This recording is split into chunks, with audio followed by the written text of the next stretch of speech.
So here's a trick to show up to that last picnic of the summertime like a boss. And all you're gonna need is a watermelon, a coat hanger, and a drill. So the first thing you want to do is cut a hole in the side of the watermelon about the size of a dime, and then take a clean coat hanger and sort of bend it and shape it and cut it into size sort of like this, and then stick it in the end of a drill really fast like this. And then you got yourself a little bit of a blender. And it really only takes about 30 seconds to just totally liquefy the thing. And then you can take a cup and cut the bottom off like this, and then sort of reshape the opening so it will host the cup a little better, and you've got a little pouring spout. And if you want to go into like pro mode, you can draw a face or cut it out on the side.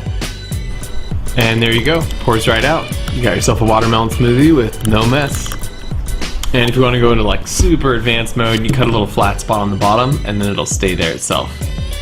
And if you chill the watermelon, it tastes especially good on a hot day. And everybody loves it.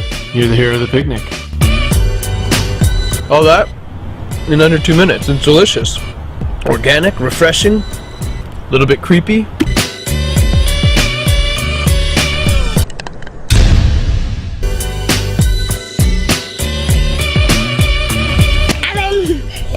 What are you looking at? I'm looking at you. Okay, don't look at me. I'm looking at you.